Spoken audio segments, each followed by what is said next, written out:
Making of the nation and భారతీయ ఆంగ్ల రచనలలో భారత సమాజం ఎట్లా అభివృద్ధి చెందుతూ వచ్చింది, ఎట్లా ప్రతిఫలించింది అని ఆయన థీసిస్. ఇంగ్లీష్ థీసిస్, అది English department thesis. English department thesis లో ఒక అధ్యాయం అంటే వాళ్ళు సాయిబాబాకు సమర్పించారు. ఒక తప్పుడు కేసును, తప్పుడు జడ్జిమెంట్ను వ్యతిరేకిస్తే అది ఒక నేరమైపోయిన భయంకరమైన దేశంలో మనం ఉన్నాం. అది ఇవాళ సాయిబాబా గురించి నేర్చుకోవలసిన అనేక పాఠాలలో ఒకటి రాజ్య స్వభావాన్ని అర్థం చేసుకోవడం. ఆ కేసును 10 సంవత్సరాలు నడిచిన కేసు, 8 సంవత్సరాలు నడిచిన కేసు, ప్రతి ఒక్కరూ ఆ కేసును వివరాలన్నీ చదవాలి. ఇవాళ పత్రికల్లో అరకొరగా వస్తున్నాయి, కానీ ఒకసారి చదివితే ఈ భారత రాజ్యం ఎంత దుర్మార్గంగా ఉన్నది అర్థమవుతుంది. ఇందులో భాగంగానే పాండు నరోటేకు మరణశిక్ష విధించారు. ఆయనకు విధించింది యావజ్జీవ శిక్షే. ఆ యావజ్జీవ శిక్ష కూడా చెల్లదని 2022లో మొదటిసారి తీర్పు వచ్చింది. కానీ 2021లో ఆయన జైల్లో చికిత్స అందక చనిపోయాడు, అతి చిన్న వ్యాధితో. అంటే విచారణ జరిగి ఒక శిక్ష విధించి ఆ శిక్ష యావజ్జీవ శిక్ష అయి అది కూడా కొట్టుడు పోయి నిర్దోషులుగా రుజువు అవుతారని ఇంకా ఏడాదికి నిర్దోషులుగా రుజువు కానుండగా మరణ శిక్ష. నిర్దోషిగా రుజువైనాక 7 నెలలకు సాయిబాబాకు మరణ శిక్ష. ఇప్పుడు అమిత్ షా ఏమంటున్నాడంటే ఈ దేశంలోని ప్రజలందరికీ మరణ శిక్ష విధిస్తాను. 2026 మార్చి 31 నాటికి మావోయిస్టులను నిర్మూలిస్తాము. మావోయిస్టులు అంటే ఎవరు? ఇవాళ నరేంద్ర మోడీ ఎన్నికల ఉపన్యాసాలలో, అమిత్ షా ఎన్నికల ఉపన్యాసాలలో కాంగ్రెస్ మేనిఫెస్టో చూస్తే అర్బన్ నక్సల్స్ అయింది. కశ్మీర్లో ఎన్నికల ఉపన్యాసంలో మాట్లాడుతూ రాహుల్ గాంధీ అనే అర్బన్ నక్సల్ అంటున్నాడు. అంటే మీ లెక్క ప్రకారం బహుశా దేశ ప్రజలందరినీ నిర్మూలించవలసి వస్తుంది. దేశ ప్రజలందరూ అర్బన్ నక్సల్స్ లేకపోతే మావోయిస్టులు అయిపోయారు. ఇంత దుర్మార్గమైన ఒక రాజ్య హింస, రాజ్య కక్ష, రాజ్యపు అసలు స్వభావం సాయిబాబా తన జీవితం ద్వారా చూపెట్టాడు. అక్కడితో కూడా అయిపోలేదు. సాయిబాబా మరణానంతర జీవితం గురించి కూడా మనం ఒక్క నిమిషం మాట్లాడుకోవాలి. సాయిబాబా అక్టోబర్ 12న చనిపోయాడు అని మనం అనుకుంటూ ఉన్నాం. కానీ అక్టోబర్ 14న సాయిబాబా 5-6 వేల మందితో ఒక ప్రదర్శన జరిపాడు. కొన్ని వందల మందితో 2 ఊరేగింపులు జరిపాడు. 11 సంవత్సరాలుగా హైదరాబాద్లో ఊరేగింపులకు అనుమతి లేదు. కేసీఆర్ పాలనలో కానీ తర్వాత వచ్చిన 7వ హామీ పాలనలో కానీ ఊరేగింపులు లేవు. కానీ సాయిబాబా తన మృతదేహంతో 2 ఊరేగింపులు నడిపాడు. సాయిబాబా తన మృతదేహంతో 5-6 వేల మందితో, వాళ్ళు కూడా ఎవరు?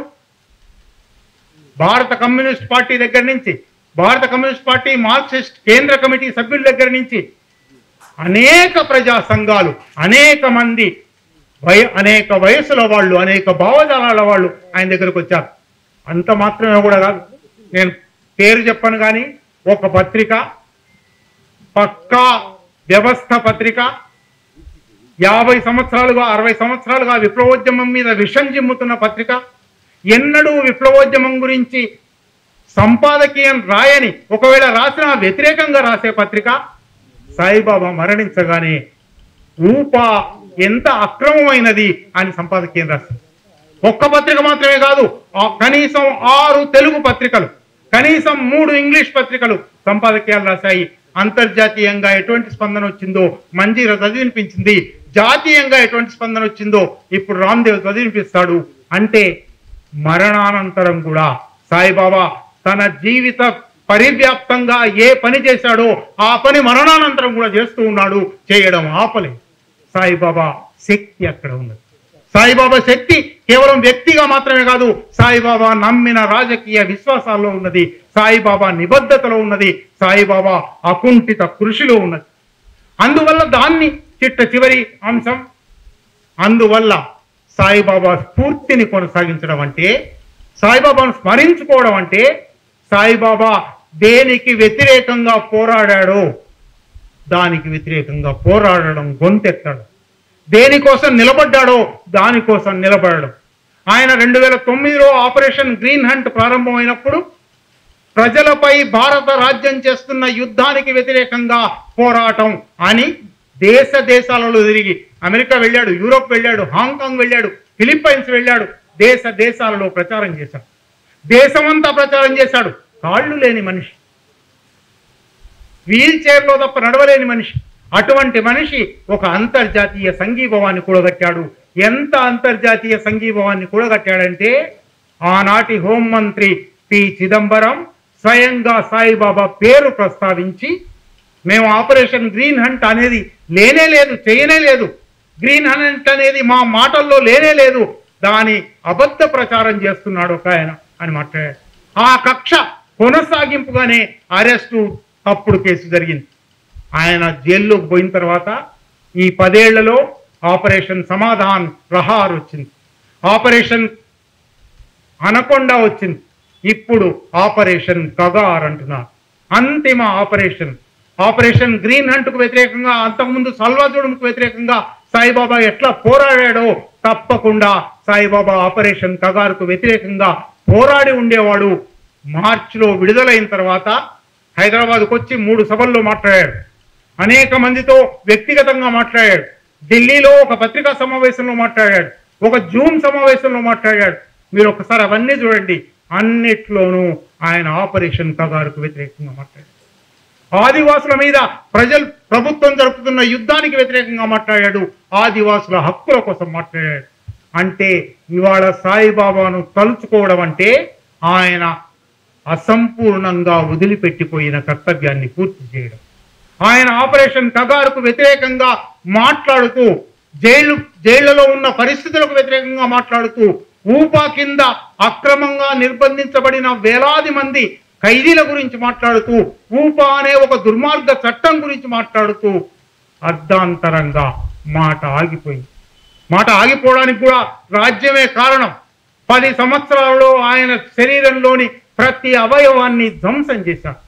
ప్రతి అవయవాన్ని ధ్వంసం చేసిన తర్వాత అతి మామూలు ఆపరేషన్, గాల్ బ్లాడర్ ఆపరేషన్ కొన్ని వేల మందికో లక్షల మందికో జరుగుతుంది. దానివల్ల ఎవరు చనిపోరు. కానీ ఆయన శరీరం ఎంత శిథిలం అయిపోయిందంటే, ఆయన శరీరాన్ని ఎంత ధ్వంసం చేశారంటే, చిన్న ట్రిగ్గర్తో మొత్తం శరీరంలో ఒక్కొక్క అవయవము కొలాప్స్ కావడం మొదలైంది. సాయిబాబా మనకు కలిగేది. కానీ సాయిబాబా వదిలిపెట్టిపోయిన ఆశయం అట్లాగే ఉంది. సాయిబాబా అర్ధాంతరంగా, మధ్యంతరంగా ఆపిపోయిన పని అట్లాగే ఉంది. అది ఊపా ఖైదీల హక్కుల కోసం పోరాడడం, ఊపా రద్దు కోసం పోరాడడం. వేలాది మంది ఊపా కింద 1 సంవత్సరం 2 సంవత్సరాలు కాదు, 23 సంవత్సరాలు ఊపా ఖైదీలుగా ఉండి, ముస్లిం ఖైదీలు నిర్దోషులుగా తర్వాత విడుదలయ్యారు. ఊపాలో బెయిల్కి అవకాశం లేదు. 23 సంవత్సరాలు ఉన్నారు. భీమా కోరేగాం 6.5 సంవత్సరాలుగా జైల్లో ఉన్నారు. 16 మందిలో 8 మందికి మాత్రమే బెయిల్ వచ్చింది. ఒకరు మరణించారు. ఇంకా 8 మంది జైల్లోనే ఉన్నారు. ఈ ఊపా ఖైదీల కోసం పోరాడడం, ఊపా రద్దుకు పోరాడడం మాత్రమే సాయిబాబా ఆశయం. సాయిబాబా ఆశయాన్ని కొనసాగించడం. అట్లాగే ఆపరేషన్ కగార్కు అది జరుగుతుందా, నిజంగా అంతం చేయడం సాధ్యం అవుతుందా, అంతం చేస్తాము, నిర్మూలిస్తాము 6 నెలలలో 3 నెలలలో అని చిటికలు వేసిన వాళ్ళు చాలా మంది పోయారు. 1970 చాలాసార్లు చెప్పాను, 1970 జూలై 11న వెంపటాపు సత్యం, ఆదిపట్ల కైలాసంలను చంపేయగానే ఆనాటి హోంమంత్రి జలగం వెంగళరావు పత్రికల్లో పతాక శీర్షికల్లో వచ్చింది, నక్సలైట్, శ్రీకాకుళం నక్సలైట్ ఉద్యమం అయిపోయింది, 2 నాయకులను చంపేశాము, ఇంకో 2-3 అడుగు పొడుగు ఉంటారు, వాళ్ళు కూడా అయిపోతారు. అయిపోయిందా? 54 సంవత్సరాలైంది. శ్రీకాకుళం విప్లవోద్యమం, నక్సల్బరీ విప్లవోద్యమం అంతరించలేదు, విస్తరించింది. జలగం వెంగళరావు ఎక్కడున్నాడో చెప్పనక్కర్లేదు. అటువంటి అనేక మంది పోయారు. ఈ 50 ఏళ్లలో అనేక మంది ముఖ్యమంత్రులు, అనేక మంది హోంమంత్రులు, అనేక మంది డీజీపీలు, అనేక మంది ఎస్పీలు ఇటువంటి మాటలు అన్నారు. అమిత్ షా అటువంటి వందలాది మందిలో, శతకోటి లింగాల్లో ఒక బోడి లింగం. 2026 మార్చి 31 నాటికి నిర్మూలించడం. ఆకలిని నిర్మూలించగలవా? అసమానతను నిర్మూలించగలవా? సామాజిక దురన్యాయాన్ని నిర్మూలించగలవా? వీటిని నిర్మూలించినప్పుడు కదా వాటి వల్ల పుట్టుకొచ్చిన ఉద్యమాలను నిర్మూలిస్తాను అనే మాట. కనుక ఆపరేషన్ కగార్ సాధ్యం కాదు వాళ్లకు. కానీ ఆపరేషన్ కగార్ పేరు మీద సగర్వంగా చెప్పుకుంటున్నాడు. జనవరి 1న ఆపరేషన్ కగారు ప్రారంభించాము. ఇప్పటికి 200 మందిని చంపేశాము.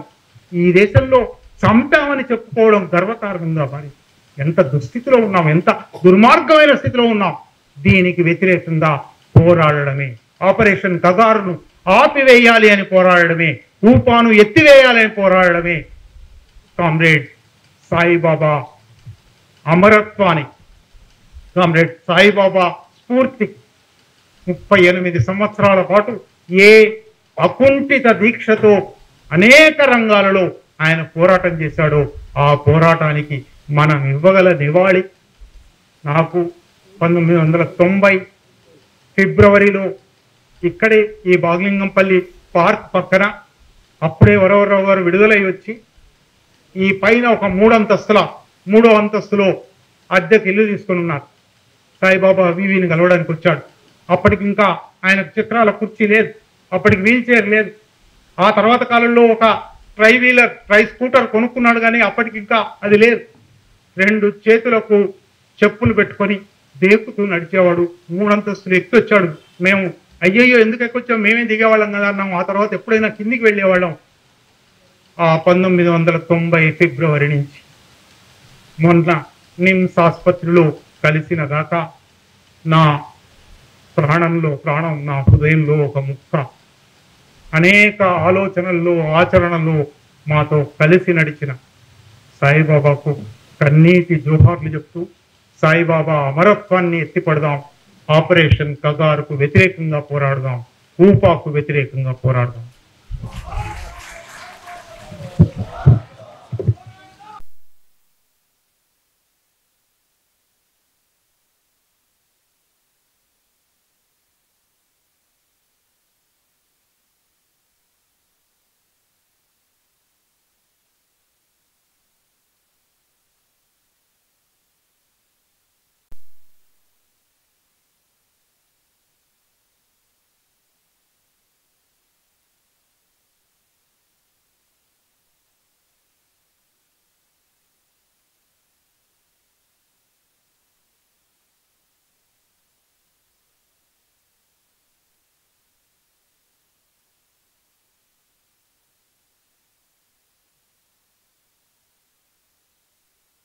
కోసం పోరాడుతున్న స్థితి ఉంది అంటే ఒక కమిట్మెంట్. అది సాయిబాబా గారి జీవితంలో మనం నేర్చుకోవాల్సిన గొప్ప విషయం. తనకు సంభవించిన వైకల్యం, రాజకీయాల్లో అనుభవించిన కష్ట నష్టాలు, రాజ్య ప్రతీకార కాంక్షతో రాజ్యం చేసినటువంటి దాడులు, కేసులు అన్నిటిని ఎదుర్కొని నిలబడడం, చివరంటా నిలబడడం, అందుకోసం చనిపోవడానికి కూడా సిద్ధపడడం, చనిపోతారని తెలిసి కూడా అనారోగ్యానికి గురై కూడా సరెండర్ కాకుండా నిలబడటం అనేది చాలా గొప్ప విషయం. మనం చూస్తున్నాం అనేక పోరాటాల్లో, ఏ పోరాటాలు ఎవరెవరు అనేది పేర్లతో నేను చెప్పలేను ఇప్పుడు, కానీ చాలా విప్లవ పోరాటాల్లో సరెండర్ అయినటువంటి, లొంగిపోయినటువంటి విప్లవ ద్రోహులుగా మారినటువంటి వాళ్ళు చాలామంది ఉన్నారు చరిత్రలో. కానీ అలా కాకుండా చివరంటా నిలబడిన వాడు అతను గొప్ప విప్లవకారుడు. గమని సిద్ధాంతాలు తేడా ఉండొచ్చు. మా ఓటుగాళ్ళు ఆ సిద్ధాంతాన్ని విమర్శించవచ్చు, మా సిద్ధాంతాన్ని వేరే వాళ్ళు విమర్శించవచ్చు. కానీ నమ్మిన దానికి నిలబడటం అనేది ముఖ్యం. ఎందుకంటే ఈ నమ్మకం నీది సరైందో నాది సరైందో ఇప్పుడు తెలియదు కాదు, అది ఎప్పటికి తెలుస్తుందో కూడా తేలట్లేదు. అందరిలో ఎవరు కరెక్ట్, అందరూ కరెక్టేనా లేదా అందరూ కరెక్ట్ కావడం అసాధ్యం. కానీ అందరూ రాంగే అయ్యే అవకాశం కూడా ఉంది. ఏమైనా ఒక ఉద్యమం ముందుకు సాగాలంటే ఒక కార్యకర్త, ఒక నాయకుడు ఆ మార్క్సిజం లెనినిజంను నమ్మడం, దాన్ని భారతదేశ పరిస్థితులకు అప్లై చేసి కొనసాగించడం అనేది, ఆ అప్లై చేయడంలో అనుసరించిన పద్ధతిని నమ్మటం అనేది చాలా కీలకమైన విషయం. అందులో ఈ పరిస్థితుల్లోనూ తీసుకునే విధంగా ధైర్యంగా, సాహసోపేతంగా నిలబడ్డటువంటి గొప్ప వ్యక్తి కామ్రేడ్ సాయిబాబా. అందుకోసం ఆయన నుంచి మనం నేర్చుకోవాల్సిన విషయం ఆ కమిట్మెంట్. అట్లాగే పరిస్థితులు ప్రతికూలంగా ఉన్నప్పుడు నిరుత్సాహపడకుండా ఉండడం అనే లక్షణం. కమిట్మెంట్ ఉన్నప్పటికీ పరిస్థితులు ప్రతికూలంగా ఉన్నప్పుడు కాస్త సైలెంట్ అయిపోవడం, కాస్త ప్రశాంత జీవితం గడుగుదామలే అనుకోవడం. సిద్ధాంతాన్ని మర్చిపోరు, కమిట్మెంట్ ఉంటుంది, బట్ స్పీడ్ తగ్గుతుంది. పరిస్థితులకు అనుగుణంగా సర్దుకుపోవడం అనే లక్షణం కొంత ప్రవేశిస్తుంది. ఆ లక్షణం చాలామంది కమ్యూనిస్టులు మనం చూస్తున్నాం. కానీ సాయిబాబా గారు అది కూడా ఎక్కడ కనపడదు. ప్రతికూల పరిస్థితులు ఈ రోజున ప్రస్తుత దశలో పెట్టుబడికి శ్రమకు జరుగుతున్న యుద్ధంలో పెట్టుబడి చాలా ఆధిపత్యంలో ఉంది. శ్రమజీవుల పోరాటం డిఫెన్స్లో ఉంది. ఇది వాస్తవం. ఎవరు ఎన్ని చెప్పినప్పటికీ, అంత ఆశాభావంతో మనం పనిచేస్తున్నప్పటికీ ఇది ఒక వాస్తవం. ప్రపంచవ్యాప్తంగా కూడా ఈ పరిస్థితి ఉంది. కాకపోతే ఇప్పుడు కొన్ని పశ్చిమ దేశాల్లో ఈ పరిస్థితి కొంత మారుతోంది. చూద్దాం భవిష్యత్తులో ఏం జరుగుతుంది అనేది. కానీ ఇప్పుడున్న పరిస్థితుల్లో పెట్టుబడికున్న ఈ ఆధిపత్యాన్ని ఆసరా చేసుకొని, ఇప్పుడు అమిత్ షా స్టేట్మెంట్ గురించి చెప్పారు నాయకులు. ఎందుకు వస్తుంది అహంకారం? అహంకారం ఎక్కడి నుంచి రావటం లేదు. పెట్టుబడికి ఈ రోజున ఇప్పుడున్న భౌతిక పరిస్థితుల్లోని ఆధిపత్యంలోంచి అహంకారం వస్తుంది. అంటే ప్రజల్లో ఒక భ్రమ పనిచేస్తున్నది కాబట్టి, ఆ భ్రమ వాళ్ళని గెలిపిస్తుంది కాబట్టి, వాళ్ళకి ఆధిపత్యం అందిస్తున్నది కాబట్టి, విప్లవకారుల పట్ల, కమ్యూనిస్టుల పట్ల, శ్రామిక ఉద్యమాల పట్ల ఈ అహంకారాన్ని ప్రదర్శించగలిగే స్థితి వాళ్ళలో కనబడుతోంది. ఇట్లాంటి స్థితిలో కూడా నిలబడగలగడం, ఉత్సాహంగా కాన్ఫిడెన్స్ తోటి ఉద్యమంలో పాల్గొనగలగడం అనేది చాలా గొప్ప విషయం. కమిట్మెంట్తో పాటు నిరంతర విశ్వాసం. అంటే ప్రతికూల పరిస్థితుల్లో కూడా మార్క్సిజం లెనినిజం సక్రమంగా అర్థం చేసుకున్న వాడు ఎప్పుడు విశ్వాసాన్ని కోల్పోలేడు. సెంటిమెంట్తో ఈ పార్టీ బాగుందని చేరేవాడు, లేదా ఈ పార్టీలో నాయకుడు చాలా ఆదర్శంగా ఉన్నాడు, ఆయన వల్ల ఇన్స్పైర్ అయ్యానని చెప్పి చేరేవాడు, పనిచేసేవాడు. లేక మూడో రకం వాళ్ళు ఉంటారు. మా తాతకం ఈ పార్టీలో ఉన్నాడు, మా తండ్రి ఈ పార్టీలో ఉన్నాడు, మా తాత ఇందులో ఉన్నాడు కాబట్టి, మా తండ్రి ఇందులో ఉన్నాడు కాబట్టి నేను కూడా ఇందులో ఉండాలి, చచ్చిన దాకా ఇట్లే ఉంటాను, ఇదొక సెంటిమెంట్. ఇట్లా చాలామంది ఉంటారు. సాధారణ ప్రజల్లో కూడా, ఇల్లిటరేట్ పీపుల్లో కూడా చాలామంది ఇట్లా ఉండేవాళ్ళు ఉంటారు. అలా ఉండడానికి తప్పు పట్టలేము. కానీ వాళ్ళ విశ్వాసం ప్రతికూల పరిస్థితుల్లో నిలబడటం చాలా కష్టం. మార్క్సిజం లెనినిజం పట్ల ఒక సైద్ధాంతిక స్పష్టతతో ఉన్న వాళ్ళు మాత్రమే ప్రతికూల పరిస్థితులు కూడా ఆ ప్రతికూల పరిస్థితి ఎందుకున్నది అని అర్థం చేసుకోగలిగిన సైద్ధాంతిక స్పష్టత ఆ మైండ్లో ఉంటుంది. అట్లాంటి మెదడు కమిటీ సాయిబాబా గారికి నా అంచనాలు. అందువల్ల ఆ గొప్ప యోధుడికి నా తరఫున, సిపిఎం పార్టీ తరఫున మరొకసారి జోహార్లు అర్పిస్తూ, ఆ లక్షణాలని, కమిట్మెంట్ కానీ, ప్రతికూల పరిస్థితుల్లో అంకిత భావంతో నిలబడి ముందుకు పోవడం కానీ మనం అంతా నేర్చుకోవాలని, మేము కూడా నేర్చుకుంటామని తెలియజేస్తూ సెలవు. నమస్కారం. ప్రతి సమస్యలను తీసుకొని విద్యార్థి నాయకునిగా పోరాటం చేసి, అందరూ కాళ్ళతో నడిస్తే సాయిబాబా చేతులతోని సాగి, పోరాటమే ఏకైక మార్గమని ప్రజా ప్రతిఘటన వేదిక కావాలని చెప్పి వారి ద్వారా పోరాటాలు చేసి, ఉద్యమాలు చేసి, విప్లవాలు నడిపి తమ రక్తంతో ఈ భారతదేశానికే ఎర్ర రక్తాన్ని ధారపోసిన ప్రొఫెసరు నీకు ఎర్ర దండాలు, ప్రొఫెసరు నీకు ఎర్ర దండాలు, ప్రొఫెసరు నీకు ఎర్ర దండాలు,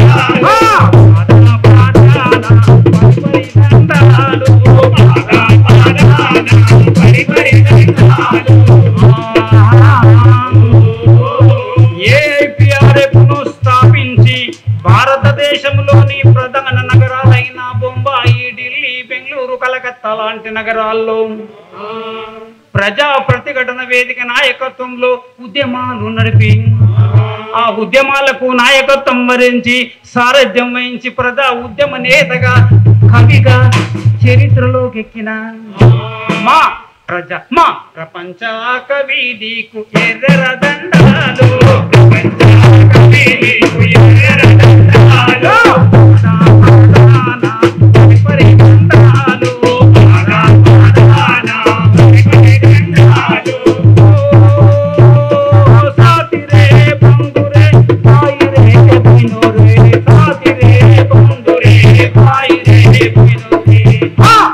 ये दुनिया का ए गरीबों का गाना सुनो रे, ओ साथी रे गरीबों का गाना सुनो रे, ओ साथी रे गरीबों का गाना सुनो रे, ओ साथी रे गरीबों का गाना सुनो रे, ओ साथी रे चंदू की कहानी सुनो रे, ओ साथी रे चंदू की कहानी सुनो रे, ओ साथी रे गरीबों का गाना सुनो रे, ओ साथी रे गरीबों का गाना सुनो रे, ओ साथी रे हिंदू के पुकारो सुनो रे, ओ साथी रे इंडिया के पुकारो सुनो रे, ओ साथी रे अमेरिका से बानो वाला जर्मनी रशिया वाला, अमेरिका से बानो वाला जर्मनी रशिया वाला, अमेरिका रशिया अरे अमेरिका से बानो वाला जर्मनी रशिया वाला, जर्मनी रशिया वाला, जर्मनी रशिया वाला, दुनिया को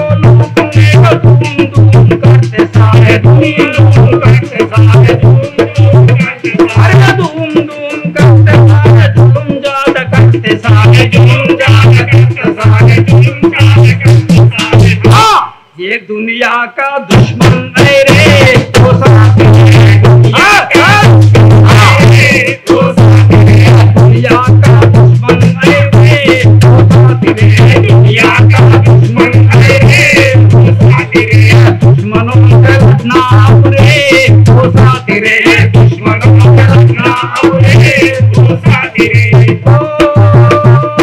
साथी रे बंधु रे भाई रे बहनों रे, भाई रे बहनों रे, भाई रे बहनों रे। हाँ ये गरीबों का गाना सुनो रे, वो साथी रे गरीबों का गाना सुनो रे, वो साथी रे हिंदू की पुकार सुनो रे, वो साथी रे हिंदू की पुकार सुनो रे, वो साथी रे ऐसा ऐसा बांबू गोली बना के बैठे सारे, भया के बैठे सारे, भया के बैठे सारे, ऐसा ऐसा बांबू गोली बना के बैठे सारे, दुनिया को सर्वनाश करते सारे, सर्वनाश करते सर्वनाश करते, अरे दुनिया को सर्वनाश करते सारे, सर्वनाश करते सारे, सर्वनाश करते सारे। हाँ ये इंसान में दुश्मन है रे, वो साथी रे इंसान में दुश्मन है रे, वो साथी रे इंसान में दुश्मन है रे, वो साथी रे इंसान में दुश्मन है रे, वो साथी रे दुश्मनों से सब कुछ का है, वो साथी रे दुश्मनों से सब कुछ का है, वो साथी रे दुश्मनों से सब कुछ का है, वो साथी रे दुनिया को सब कुछ का है, वो साथी रे साथी रे बंधु रे भाई रे बहनों रे, भाई रे बहनों रे, भाई रे बंधु रे। हाँ ये गरीबों का गाना सुनो रे, वो साथी रे गरीबों का गाना सुनो रे, वो साथी रे सुनो रे, वो साथी रे हिंदू के पुकार सुनो रे, वो साथी रे हिंदू के पुकार सुनो रे, वो साथी रे हिंदू के पुकार सुनो रे, वो साथी रे हिंदू के पुकार सुनो रे, वो साथी रे।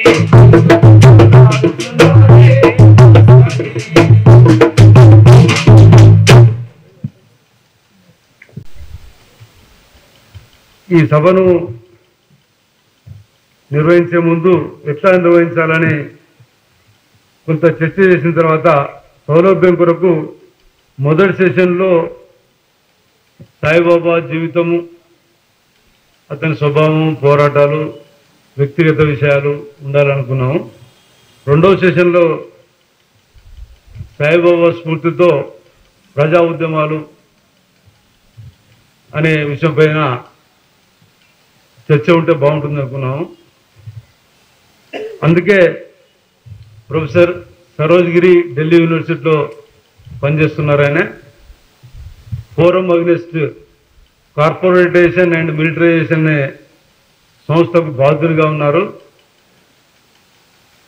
ఈ జరుగుతున్న పోరాట సాయిబాబా స్ఫూర్తితో జరుగుతున్న ఈ పోరాటాలను మనం ఎట్లా అర్థం చేసుకోవాలి, ఎట్లా నిర్వహించాలనే విషయాలపైన ఆయన వివరంగా మాట్లాడతారు.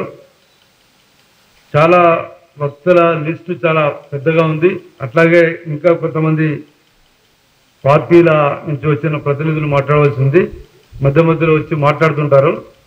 కాబట్టి మా అధ్యక్ష వర్గం కూడా కుదించుకొని మాట్లాడుతూ మిగతా మిత్రులందరికీ కూడా అవకాశం కల్పించే ప్రయత్నం చేస్తాం మేము. మిత్రులారా, సాయిబాబా గురించి మనకు అందరికీ తెలుసు. ఇందాక ఒక మిత్రులు అన్నట్టు సాయిబాబా మరణం తర్వాత ఆయన జీవించడం మొదలుపెట్టాడు అని ఒక మిత్రుడు అన్నారు. సాయిబాబా జైల్లో ఉన్నప్పుడు, అండాశైల్లో దుర్భర జీవితాన్ని గడుపుతున్నప్పుడు, స్పృహ తప్పి పడిపోతున్నప్పుడు, రక్తం కక్కుంటున్నప్పుడు ఆయనే రాసినట్టు నేను ఒక ప్రాకులాడుతున్న జంతువును, క్రీపింగ్ ఎనిమల్ ఆయన రాసుకున్నట్టు అవన్నీ చూస్తున్నప్పుడు, వింటున్నప్పుడు, కరోనా వచ్చినప్పుడు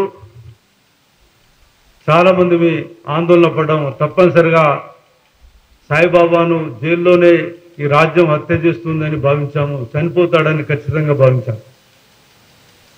ఆయనే చెప్పినట్టు జైల్లో బయటకు వచ్చిన తర్వాత నాగపూర్లో మొదటి ప్రెస్ కాన్ఫరెన్స్లో చెప్పినట్టు ఆయన మొదటి వాక్యం, నేను ఇట్లా బతికొస్తానని అనుకోలేదు, నేను రావడమే ఒక మిరాకిల్, ఒక విచిత్రం అన్నాడు ఆయనే. అయితే ఇంకొక విచిత్రం ఏంటంటే, ఆ రకంగా జైల్లో ఉన్నప్పుడు చనిపోతాడనుకున్న సాయిబాబా బతికొచ్చాడు. వచ్చిన తర్వాత బయటకు వచ్చిన తర్వాత తప్పనిసరిగా జీవిస్తాడు అనుకున్న సాయిబాబా చనిపోయాడు. ఇది ఒక పారాడాక్స్. సాయిబాబా జీవితము మిగతా వివరాలని మనం ముందు మాట్లాడుకున్నాం, కానీ కొన్ని ప్రస్తావించుకోవాల్సిన అవసరాలు ఉన్నాయి. చాలా అవసరం ఉంది. ఆయన కృషి చాలా బహుముఖాలుగా ఉందని మనం చెప్పుకుంటున్నాం. నేను గమనించినంత మేరకు ఆయన అనేక సంఘాల్లో పనిచేయడం కాదు, అనేక సంఘాలను నిర్మించాడు. ఒక సంఘం అవసరం కొద్దీ నిర్మించాలనుకుంటే మరి దానికి మేనిఫెస్టో తయారు చేయాలి కదా.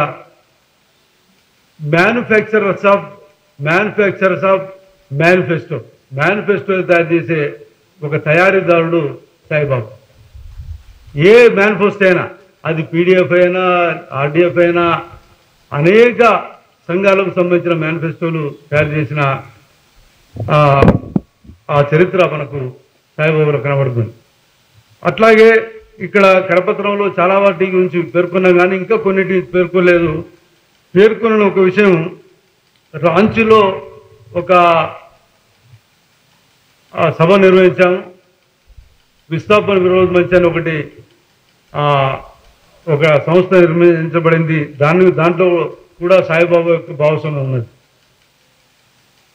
మిగతా విషయాలకు వస్తే, ముఖ్యంగా ఎందుకు సాయిబాబా పైన రాజ్యం కన్నెర్ర చేసింది అంటే, ఆయన అనేక సంవత్సరాలుగా పనిచేశాడు. 89-90 నుంచి రిజర్వేషన్ల అనుకూల ఉద్యమం, ఆ తర్వాత అనేక ఉద్యమాల్లో, జైళ్ళ పోరాటాల్లో, జేఏసీడీఆర్లో, ఇంకా అన్నిట్లో ఉన్నాడు. కానీ ఎందుకు రాజ్యానికి కంటగిపోయాడు అంటే, ఎప్పుడైతే ఛత్తీస్గఢ్లో ఉండే ఆదివాసుల గురించి మాట్లాడుతున్నాడో, ఆపరేషన్ గ్రీన్ హ్యాండ్ గురించి మాట్లాడుతున్నాడో, అప్పటికే రాజ్యం దృష్టిలో నేరస్తుడైపోయాడు.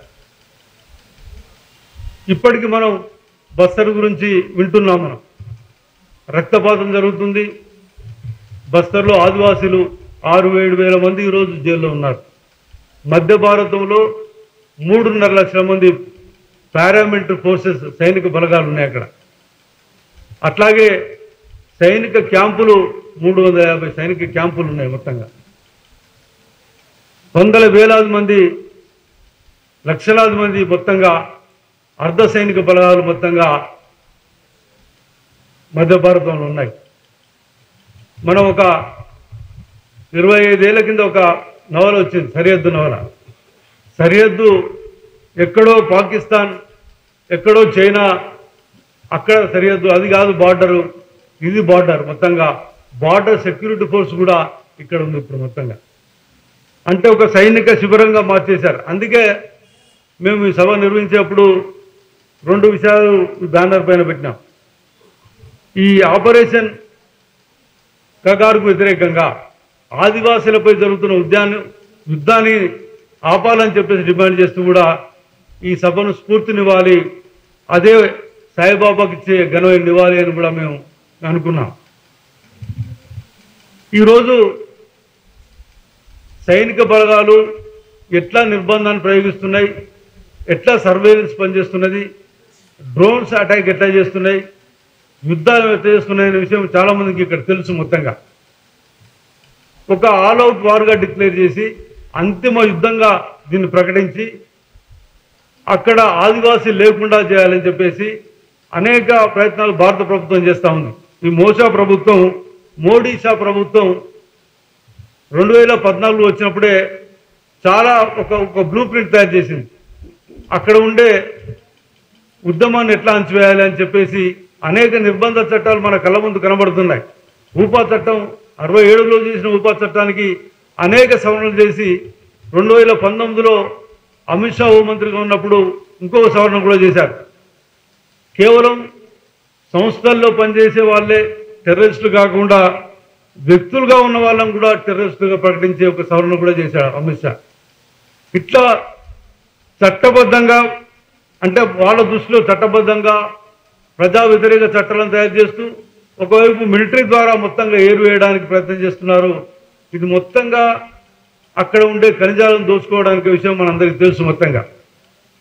అయితే సాయిబాబా స్ఫూర్తితో ప్రజా ఉద్యమాలు అంటే కేవలం ఆయనే ఆదివాసీల పైన యుద్ధాన్ని మాత్రం వ్యతిరేకించలేదు, సమాజంలో ఉండే అనేక సెక్షన్లతోటి ఆయన ప్రయాణం చేశాడు.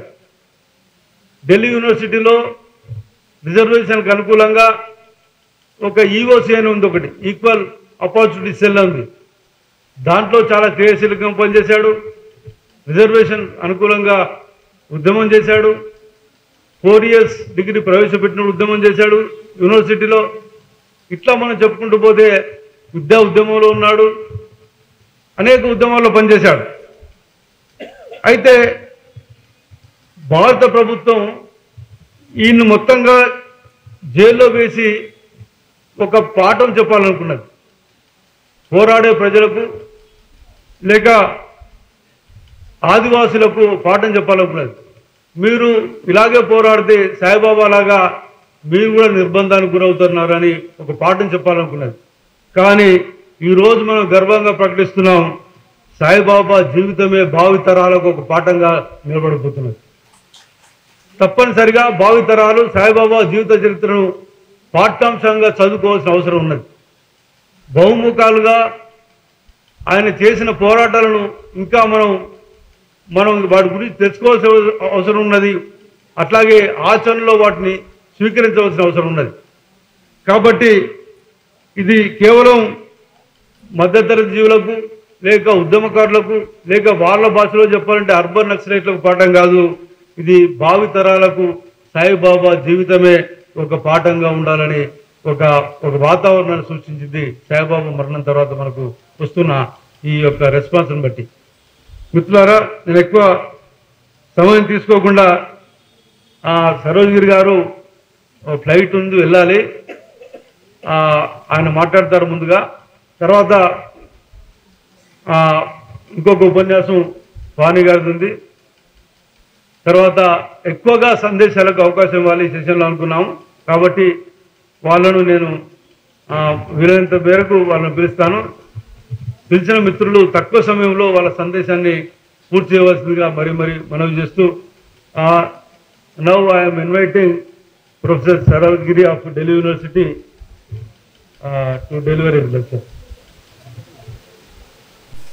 Thank you.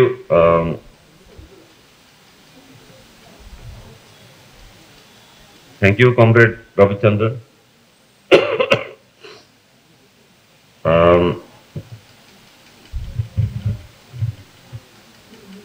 G.N. Sai Baba,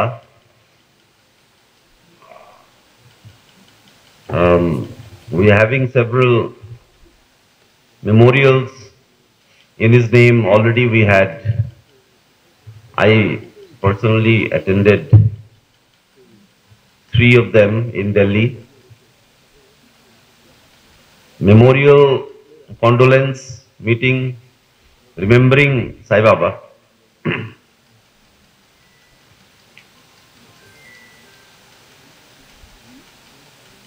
The scale at which the mourning of Sai Baba is happening, when somebody dies, you mourn the death of that person because that is a loss. You've lost the person forever. The process of mourning of Sai Baba seems to have gotten a life of its own.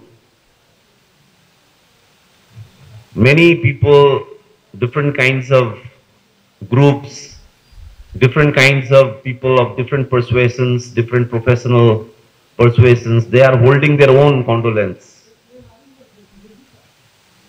If you think Sai Baba is only yours, then that seems not to be true anymore. Sai Baba is everyone. He is in the heart of everyone now. What we have here is, I think, something of a, somebody used the term epic scale. That the saga of Sai Baba, we didn't even know that it is a saga, that it is something epic, his life journey. Mahakavyam, you know, it's like a Mahakavyam. Maybe you and I don't even deserve to talk about him now.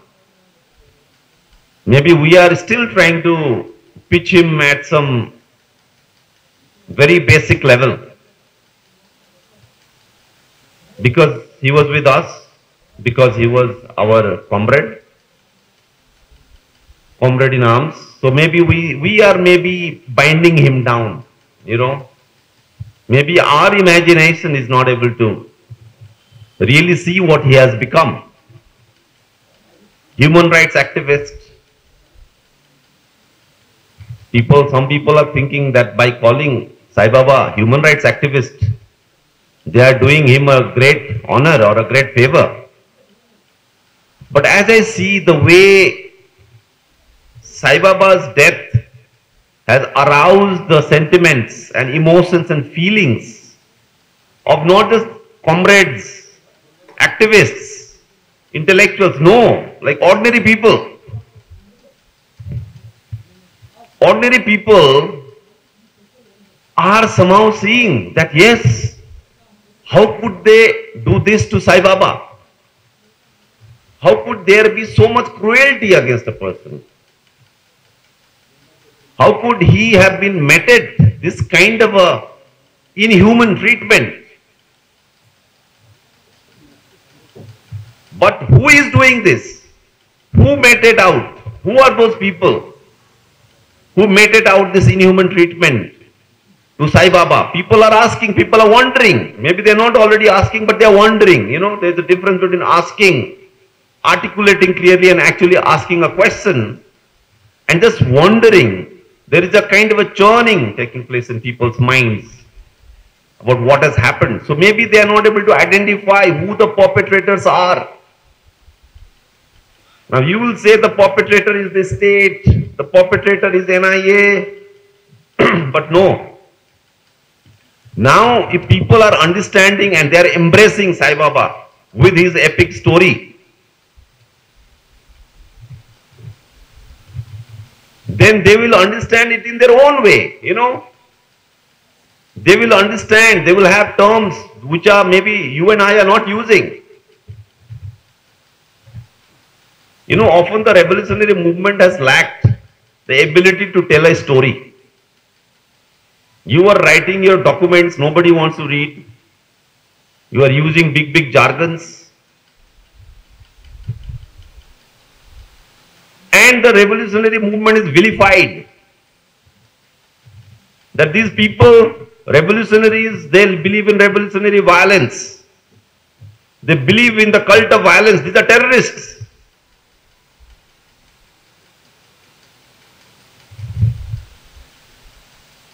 there is a vilification campaign, vilification of revolutionaries. I mean, at one level, maybe this has always happened in history. People talk about Kumaram Bhim, Birsa Munda, Bhagat Singh, but when they were alive, they were vilified as terrorists, as murderers, as people baying for blood, and not really in sync with the sentiments of ordinary people. So it happens very rarely when a person who leads a revolutionary life is vindicated by the sentiments of ordinary people the way Sai Baba is today vindicated.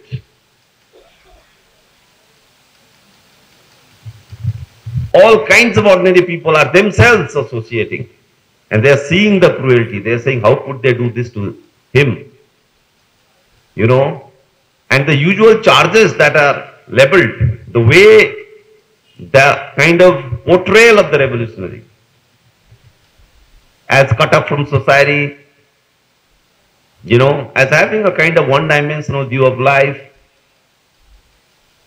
as cruel. Not the state. The revolutionary is depicted as cruel, you know.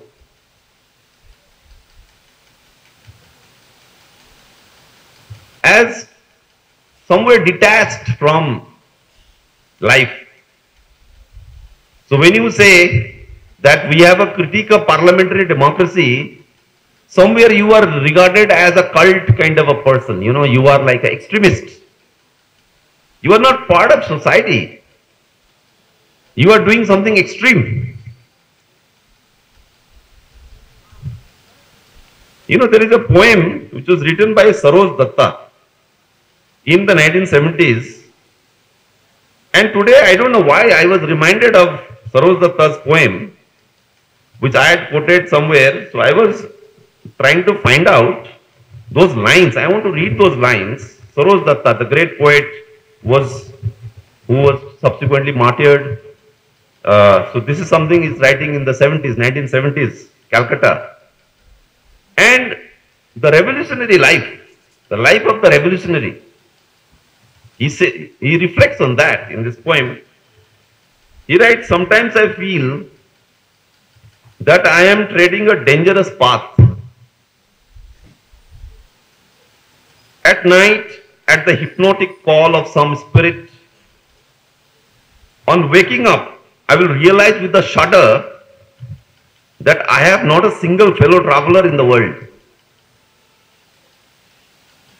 This sentiment of despondency, of loneliness, where there is no one you can talk to, where maybe your friends from school no longer want to associate with you. Why? Because you are too much extreme.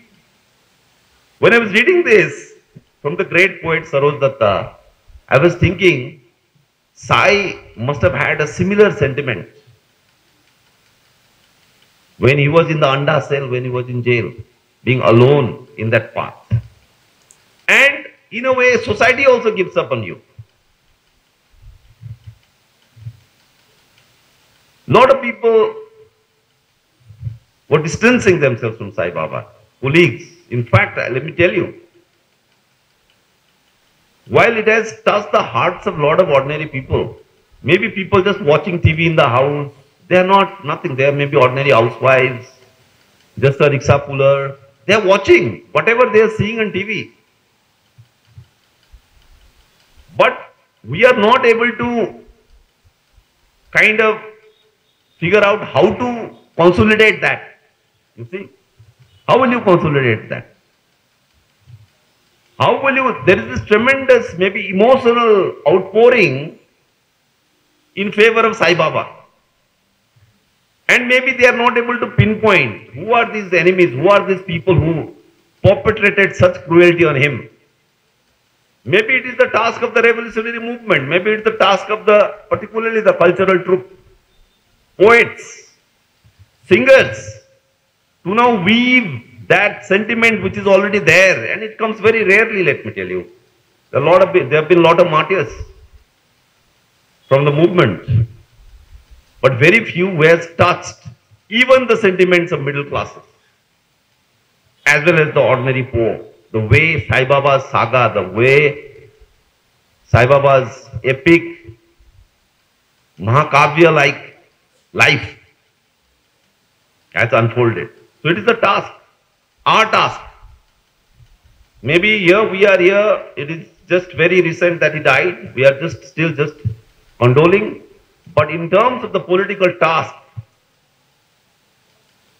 it is not just enough to talk about Operation Samadhan Prahar and Operation Kagar.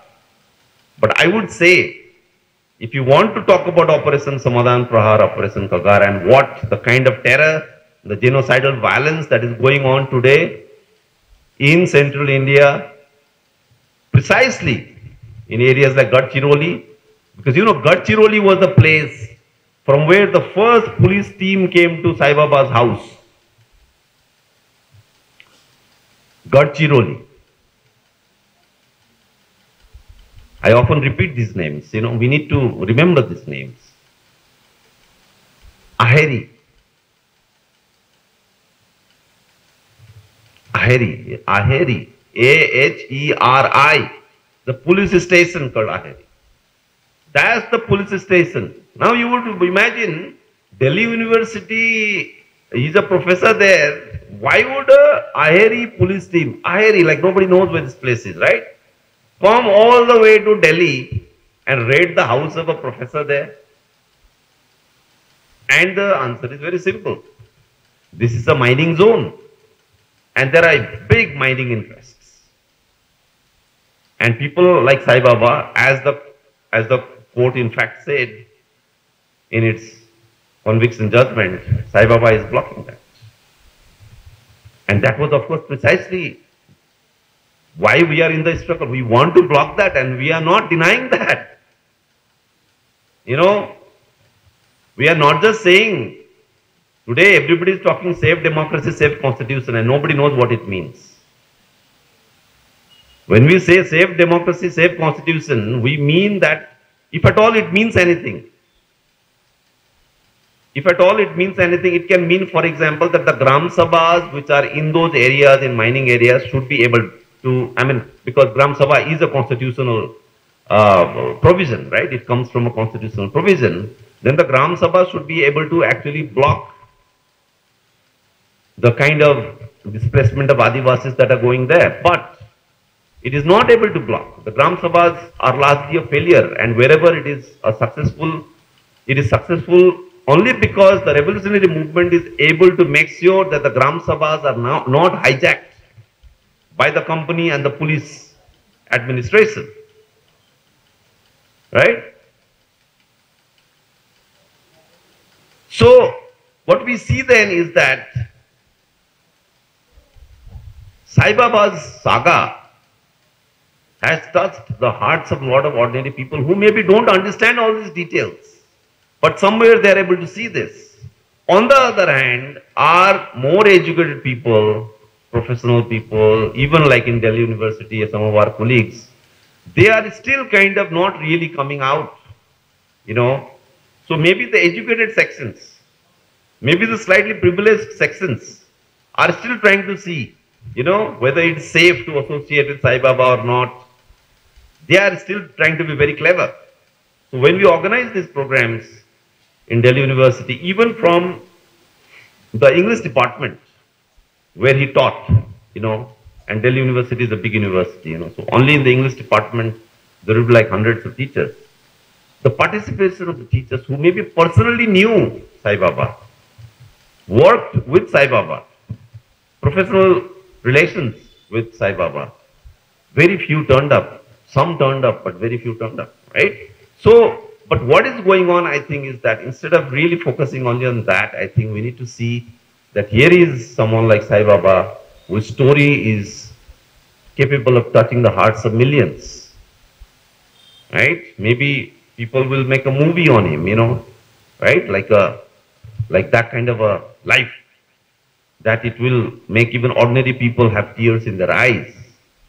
But I think the task of people gathered in this hall, conscious revolutionaries, comrades, is I think really how do we really now, you know, consolidate this?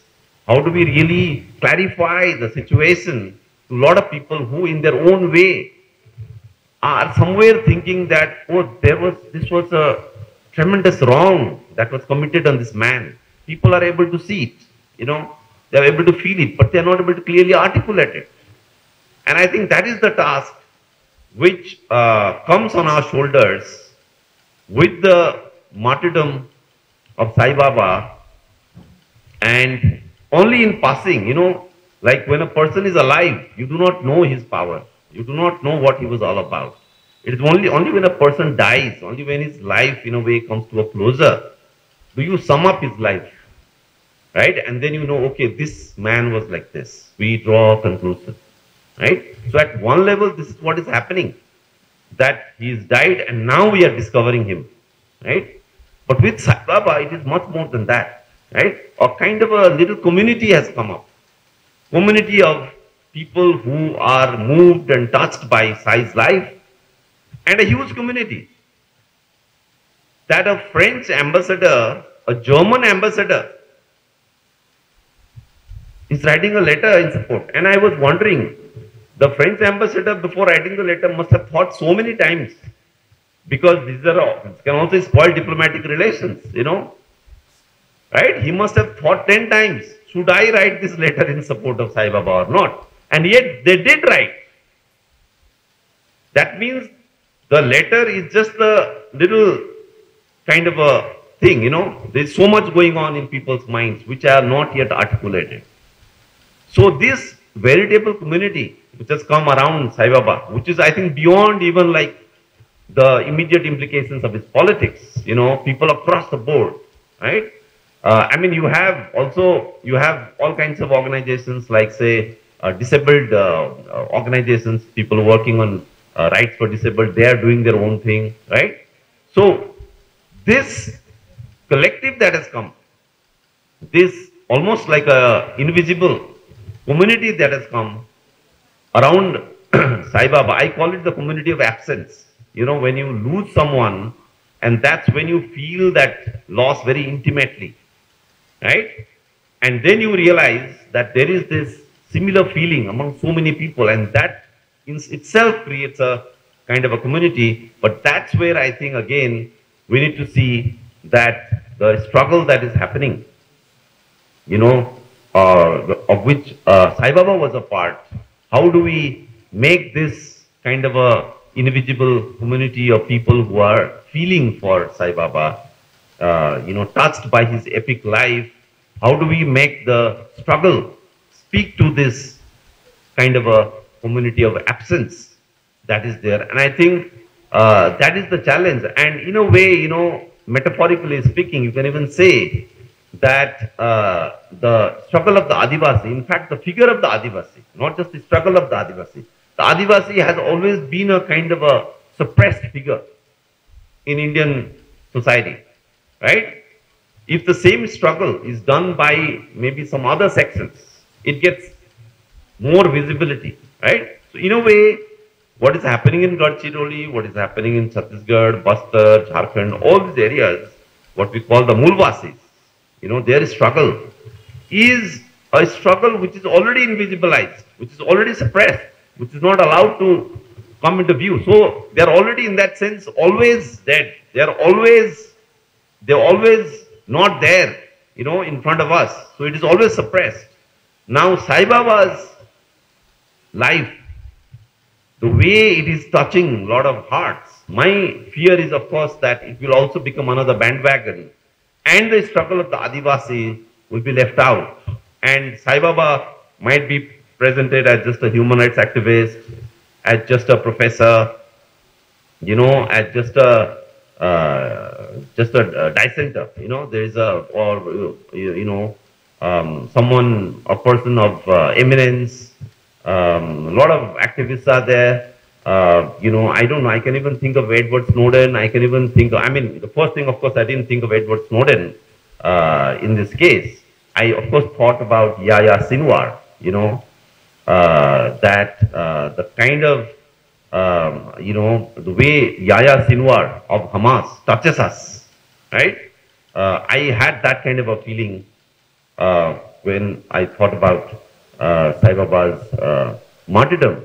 So I think we need to really in the coming days, think of how the kind of enormous outpouring of feelings. I was told by comrades here that almost every Andhra newspaper has written an editorial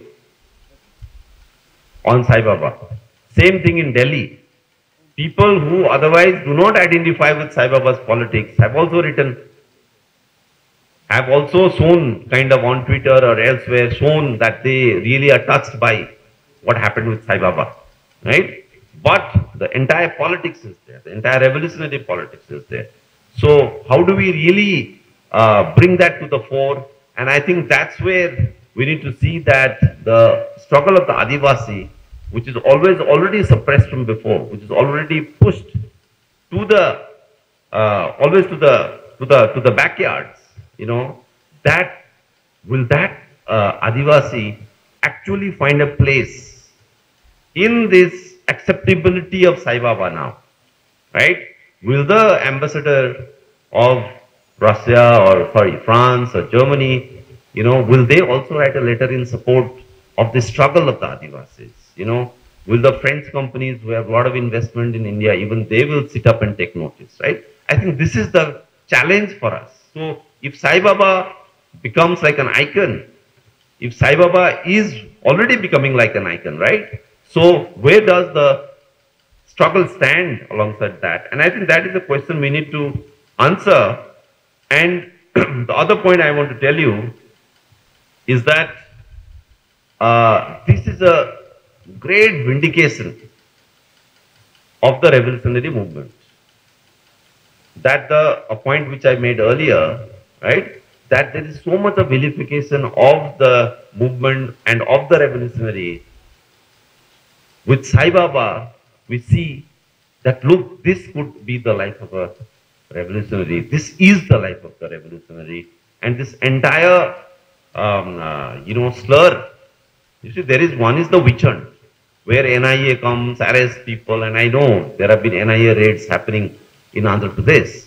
But somewhere in the minds and sentiments of a lot of ordinary people, this has been passed on, that these people are anyways too radical or too extreme. So this kind of a vilification, I mean, I remember even in the UPA Congress time, that was the case. When the Operation Green Hunt was happening, when Chidambaram, all these people were doing what they were doing, as you all remember, they were vilifying the movement and they were saying these are national security threat. So what happens to this narrative of the national security threat? And people are able to see through now with Sai Baba's life. Who is a national security threat? How could Sai Baba be a national security threat? That Manmohan Singh said that, right? That this is the largest, most serious national security threat, even more serious than what is happening in Kashmir and in the Northeast. Today, with Sai Baba's life, there is a definitive answer, right? Given there that, look, whom you considered as a threat, whom you considered as conspirator, they are conspirators against the nation. You see, you can always give arguments, that no, we are not doing this, we are actually following the Constitution. In fact, we are the true defenders of the Constitution. But when the answer comes through someone's life, a life lived like nobody else's, he was given life imprisonment, he was incarcerated, the most serious kind of incarceration for 10 years. Right? So when his life and his death, because of the incarceration, because of the kind of cruelty that was meted out to him. So this is like a slap on the face of the powers that be, and I feel we are vindicated. So we need to have this sense of confidence and uplift. We are all uplifted by Sai Baba's life. We need to intensify our activity now because of that, right? So we are on a higher plane now. We are on a higher plane, and maybe you are not living in the age of Mahakavyas. Maybe such an epic life is very rare to find these days. But I think we have an epic life with us. So we must carry this forward. Maybe our singers, maybe will write new songs. You have so much material to write songs, beautiful songs about his life. You know, and those songs, I think we should take those songs to the villages, take those songs to every school, every gully, every factory, to the Kisan Andolan, and arouse the feelings of people. You know, because people are already feeling this, right? But they are not able to really give it some kind of a shape. They're not able to clearly articulate it. They're not able to identify who are the perpetrators who did this. I think through songs, through plays, through drama, I think that's where we need to focus on. At the level of argumentation, at the level of writing, of course we are doing that, but I think that's what's really needed. Here is, I would say, for the first time since the 70s, we have the life of a militant with us, who actually arouses, touches us so deep down in our hearts. The other thing is, you know, think about the Kisan Andolan. I don't know, this point maybe has not come about with reference to Sai Baba. I remember Sai Baba was part of the farmers movement. I think it was through the RDF. You know, and I think this Tikayat's father, that time he was at the forefront, Mahendra Singh Tikayat, in the Kisan Andolan. So there was an anti-imperialist front of farmers, and Sai Baba was very active in that.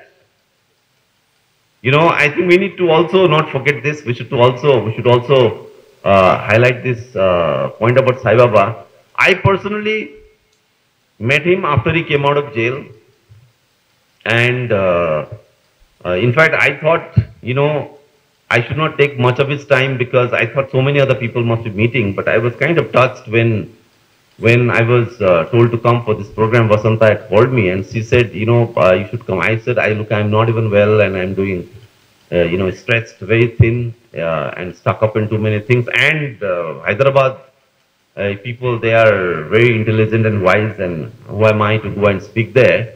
And then she said, no, but then I said, but why don't you also call other people? You know, I gave a few names instead of me, because they have all met Sai after he came out of jail. And she told me that, but no, you spent the longest time with him, you know.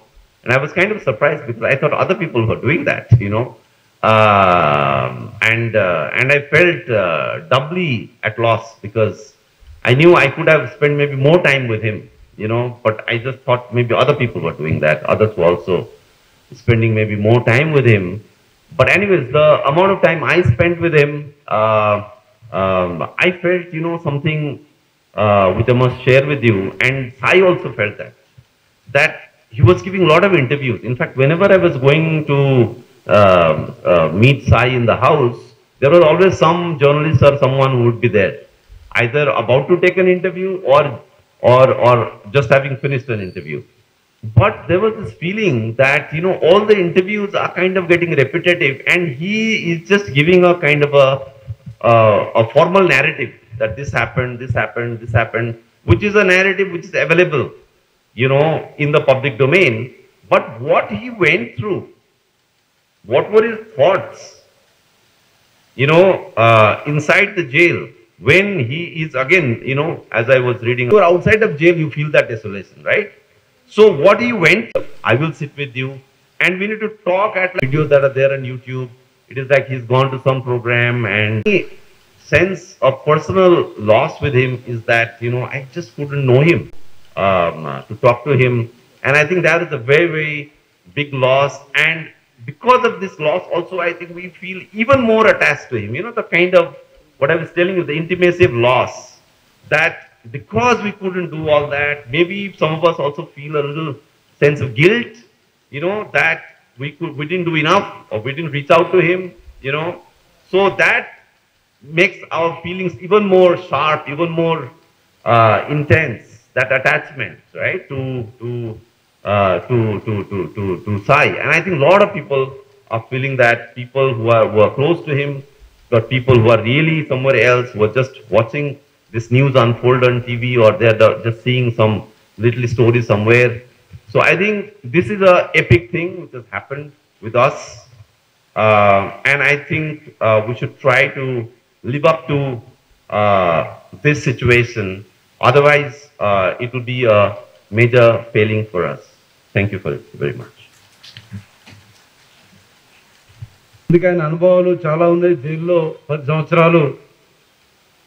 ఆయనే చెప్పినట్లు ఈ దేశంలో 10 సంవత్సరాలు అండాశైలిలో నిర్బంధించబడిన ఏకైక వ్యక్తి సాయిబాబా మాత్రమే. మొత్తం బహుశా ప్రపంచంలోనే కావచ్చు 90% అంగవైకల్యం ఉండి కూడా ఆ రకంగా నిర్బంధించబడడం అనేది బహుశా ఇదే మొదటిసారి కావచ్చు అని చెప్పాడు. ఆయన బతుకున్నప్పుడు, జైల్లో ఉన్నప్పుడు చాలా విషయాలు రాశారు. ఆయన కవిత్వం మనం చూసాము పుస్తకాలుగా. అంతేకాకుండా జైలు అనుభవాలు ఆయన ఒక 600 పేజీల పుస్తకాన్ని తయారు చేశాడు. దాన్ని బయటకు వచ్చిన తర్వాత షేర్ చేసుకుంటూ దాన్ని కూడా బయటకు తీసుకురావాల్సిన, దాన్ని కొంచెం ఫైన్ ట్యూన్ చేసి పబ్లిష్ చేద్దామన్నాడు. అది కాకుండా ఇంకా 2 పుస్తకాలు కూడా జైల్లో రాసినవి ఉన్నాయి. అవి కూడా మనం వెలుగులోకి తీసుకురావాల్సిన అవసరం ఉంది. ఆయన బతుకున్న కాలంలో ఒక క్రియేటివ్గా చాలా ఉద్యమాలు ఇందాక చెప్పారు సరోజిగిరి గారు. కిసాన్ ఉద్యమం కేవలం మొన్న జరిగిన సింగు బార్డర్లో జరిగిన ఉద్యమమే కాకుండా అంతకుముందు రైతులు సమైక్యంగా చేసిన ఉద్యమంలో కూడా ఆయన ఆర్డీఎఫ్గా పాల్గొన్నాడనే విషయాన్ని కూడా ఆయన చెప్పి ఉన్నారు. మొత్తంగా మన జైలు నుంచి బయటకు వచ్చిన తర్వాత చాలా మందితో మాట్లాడుతూ ఒక విషయాన్ని పంచుకున్నాడు. ఇప్పుడు చాలా క్రియేటివ్గా ఉద్యమాలు చేయాల్సిన అవసరం ఉన్నది. ఆయనకున్న అనేక ఆలోచనలు మాతో పంచుకుంటే, ఇప్పుడు అట్లా కాదు, ఉద్యమాలు ఇంకా మనం ప్రజల్లోకి వెళ్ళాలి, కొత్త పద్ధతిలో ఉద్యమాలు చేయాలని చాలా విషయాలు చెప్పాడు. వాటికి కార్యరూపం ఆరోగ్యం కుదురపడ్డ తర్వాత కొంత ప్రయత్నం చేస్తాను, ఢిల్లీకి వెళ్ళి అన్నాడు. ఆయనకు ఢిల్లీ యూనివర్సిటీలో బయటకు వచ్చిన తర్వాత జాబు ఇవ్వకుండా కూడా భారత ప్రభుత్వం అనేక అడ్డంకులు కల్పించడం కాకుండా ఇంకో కొత్త విషయం, అది మీకు చెప్పాల్సిన అవసరం ఉన్నది. జూలైలో ఈయన మార్చి 7 నాడు విడుదలయ్యాడు. జూలైలో భారత ప్రభుత్వం ఒక పిటిషన్ వేసింది సుప్రీంకోర్టులో. ఏమనంటే సాయిబాబా పట్ల ఈ తీర్పు, హైకోర్టు జడ్జిమెంట్ ఏదో అక్విట్ చేస్తూ నిర్దోషిగా ప్రకటిస్తూ ఇచ్చిన జడ్జిమెంట్ వల్ల చాలా ఇబ్బందులు తలెత్తున్నాయి. ఈ దేశంలో ఉండే అనేక మంది ఊపా కింద నిర్మించబడ్డారు. వాళ్ళందరినీ విడుదల చేయవలసి వచ్చే అవకాశం ఉన్నది, ప్రమాదం ఉంది. కాబట్టి దీన్ని రివ్యూ చేయమని సుప్రీంకోర్టులో ఒక పిటిషన్ కూడా వేశారు. అది ఇంకా రాలేదు. కానీ నేను సమాచారం కూడా చెప్తున్నా, భారత ప్రభుత్వం ఎంత క్రూయల్గా ఉంది. మొత్తంగా సాయిబాబా కేసును మళ్ళీ తిరగదోడి దాన్ని ఒక చర్చకు గురి చేసే ప్రయత్నం చేసిందనే విషయం కూడా తెలియజేస్తూ ఇప్పుడు అరసవెల్లి కృష్ణ ఈ సభ నిర్వహిస్తారు. నేనేమి రెండవ కృష్ణుడు కాదు, కానీ 2 నిమిషాలు మాత్రమే. నిజానికి సరోజగిరి ఆయన ఉపన్యాసాలు ఈ మధ్యకాలంలో నేను 3వసారి వినడం. భారతదేశంలో ఇవాళ జరుగుతున్న సైనికీకరణ మీద సాధికారికంగా మాట్లాడుతున్న వారిలో సరోజగిరి ఒకరు. ఆయన తన ప్రసంగంలోనే సరోజ్ దత్త పోయంని ప్రస్తావించారు. విరసం సరోజ్ దత్త బెంగాలీలో రాసిన 6 ప్రముఖ వ్యక్తుల ఆదర్శయుడిని, ఉదాహరణకు బెట్రన్ రస్సెల్, ఈశ్వరచంద్ర, నేతాజీ, ఇట్లా ఒక 6 వ్యక్తులను తీసుకుని ఆయన వారందరికీ భారతదేశంలో కాస్త పాజిటివ్ వ్యక్తం అవుతూ ఉంటుంది. అయితే అసలైన షేడ్ ఇది అని రాసిన వేసాల సంపుటిని ఆలూరి భుజంగరావు తెలుగు చేయగా తెలుగు పాఠకులకు విరసం అందించింది. ఈ సందర్భంగా చెప్పాలనిపించింది. గత వారం ఇదే రోజున గాంధీ ఆసుపత్రికి చేరుకున్న సాయి మృతదేహం ఇవాళ ఏ స్థితిలో ఉన్నదో నాకు తెలియదు, కానీ గత వారం రోజులుగా గడ్డ కట్టుకున్న దుఃఖమేదో ఘనీభవిస్తుంది. బహుశా ఆ ఘనీభవతకు తార్కాణమే ఇవాళ ఉదయం నుండి ఇప్పటి వరకు ఎవరిని తాకినా, ఎవరి గొంతుకు విన్నా ఒక దుఃఖజీన ఏదో కనపడతాం. బహుశా అంతటి విషాదాన్ని, దుఃఖాన్ని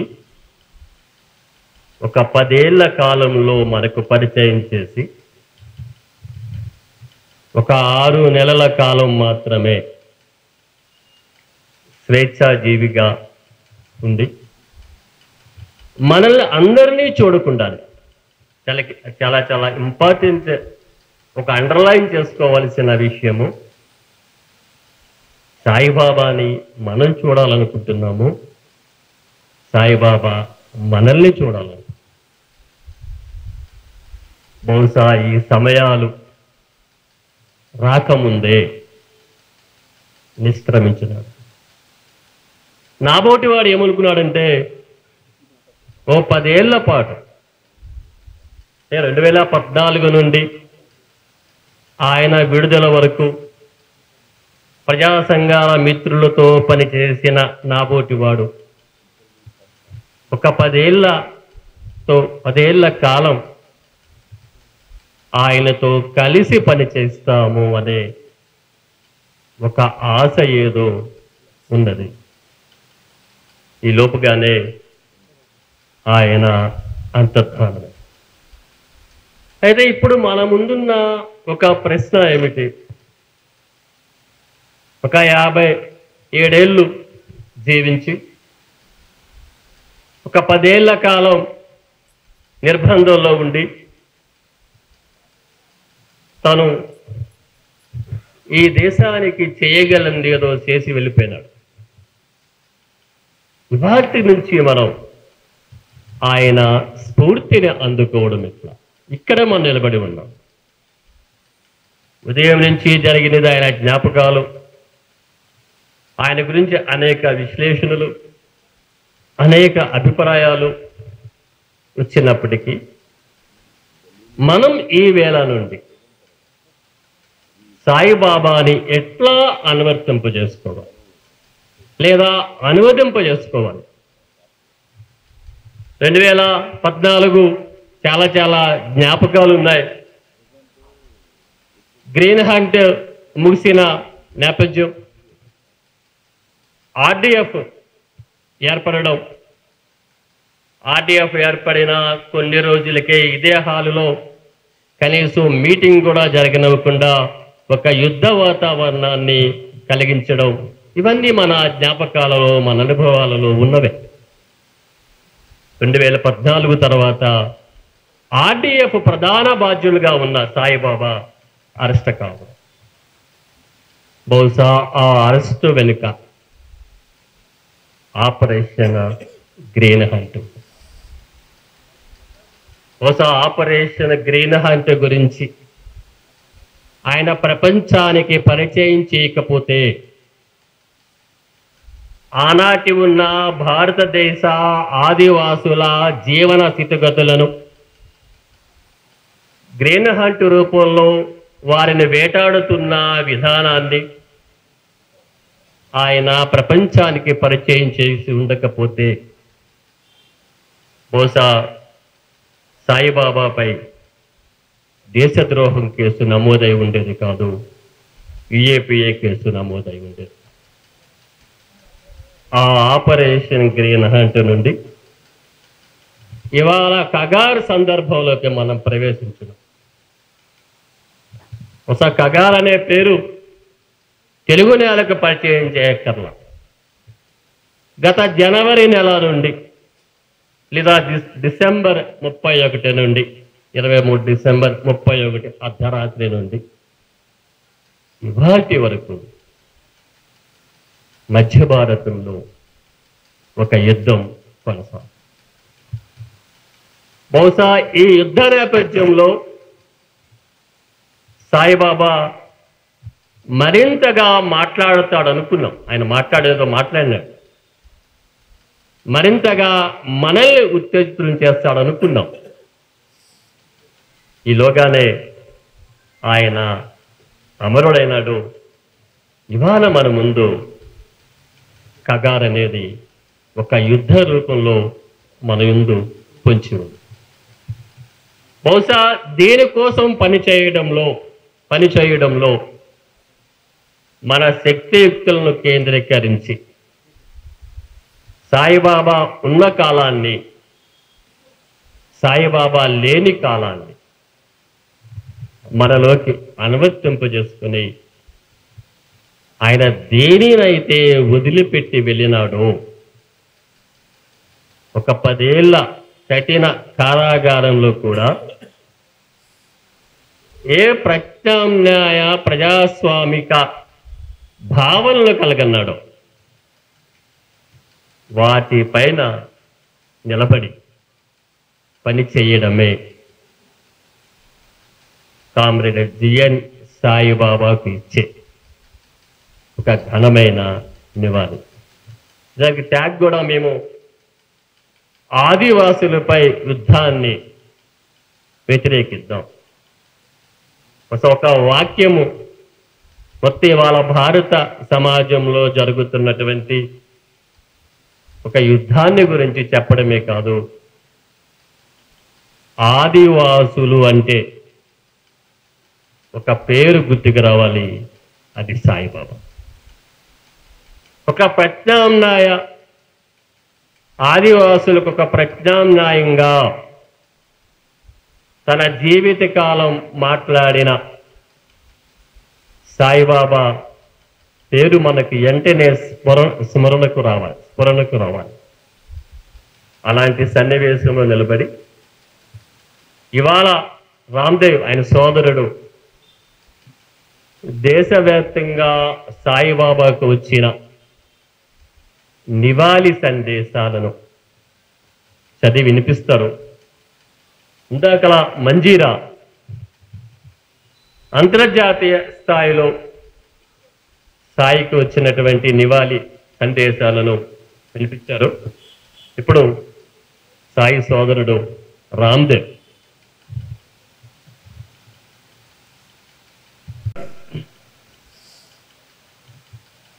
సాయి ఇప్పటివరకు మాట్లాడిన వక్తలు సాయిబాబాకున్న విస్తృత పరిచయాల గురించి విపులంగా మాట్లాడారు.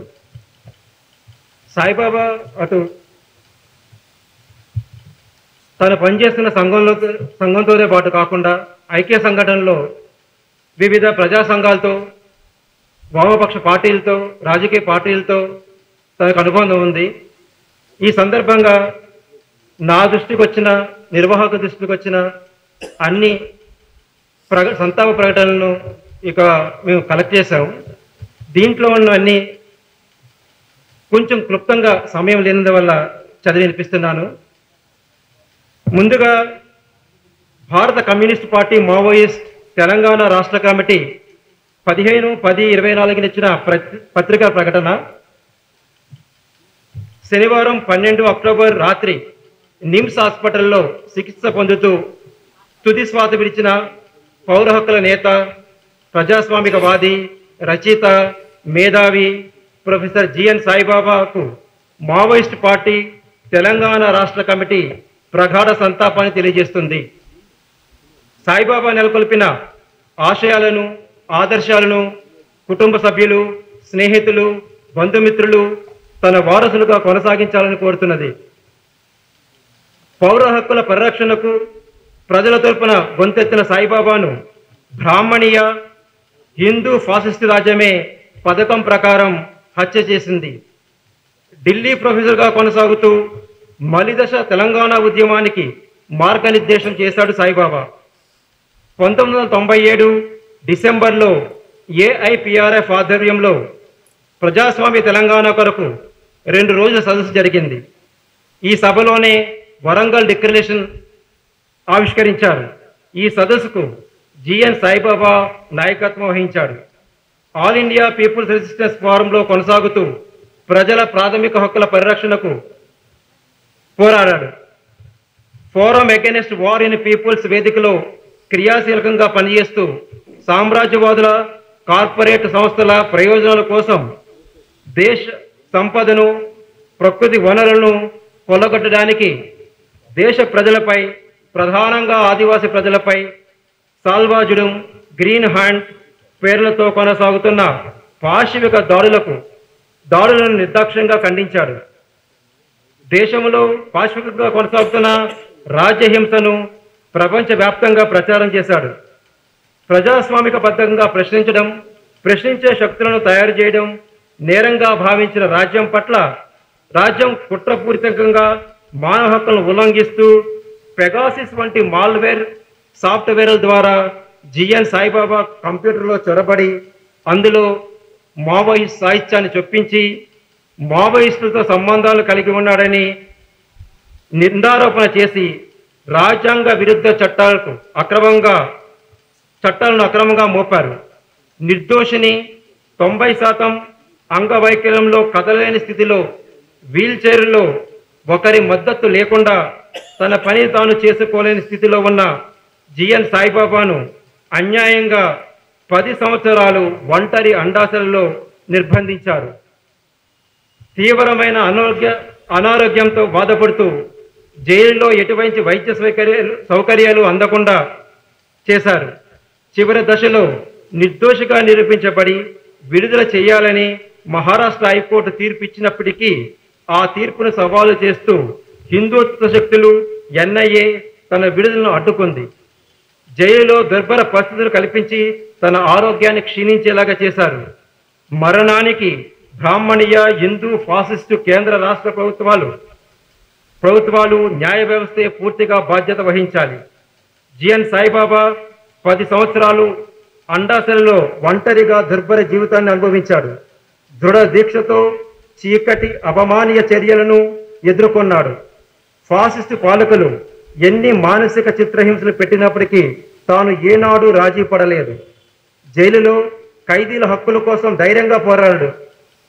అత్యంత ధైర్యశాలి, మొక్కవోని ధైర్యంతో రాజ్యాన్ని ప్రశ్నించి ప్రజాస్వామికవాది, బుద్ధిజీవి, అంగవైకల్యాన్ని లెక్క చేయకుండా నిస్వార్థంగా నిలబడి ప్రజల పక్షపాతికి మరొక్కసారి తెలంగాణ రాష్ట్ర కమిటీ తల వంచి వినమ్రంగా జోహర్లు అర్పిస్తుంది. ఈ ప్రకటన ఇచ్చింది భారత మావోయిస్ట్ కమ్యూనిస్ట్ పార్టీ తెలంగాణ రాష్ట్ర కమిటీ అధికార ప్రతినిధి జగన్. ఇవి కాకుండా అనేక రాజకీయ పార్టీలు తమ సంతాప సందేశాన్ని వివిధ పత్రికల్లోనూ కుటుంబ సభ్యులకు, నిర్వాహకులు అందజేస్తున్నాయి. వాటిలో కొన్ని ముఖ్యాంశాలను మాత్రం ఇప్పుడు చదివి వినిపిస్తాను. భారత కమ్యూనిస్ట్ పార్టీ, మార్క్సిస్ట్, సిపిఎం తన సంతాప సందేశంలో ఈ విధంగా పేర్కొంది. మోడీ ప్రభుత్వ నిర్బంధాలకు లక్ష్యమై సాయిబాబా తన ప్రాణాలను కోల్పోయాడు. సాయిబాబా 10 సంవత్సరాలుగా బెయిల్ దొరక్క, సరైన చికిత్స, మందులు అందక జైలులో తీవ్రమైన అనారోగ్య బారిన పడ్డాడు. ఆయన తన మొత్తం జీవితాన్ని న్యాయం కోసం పోరాడుతూ ధారపోశాడు. ఆయన మరణానికి మోడీ ప్రభుత్వం బాధ్యత వహించాలని డిమాండ్ చేస్తున్నామంటూ కమ్యూనిస్ట్ పార్టీ సిపిఎం తన ప్రకటనలో తెలియజేసింది.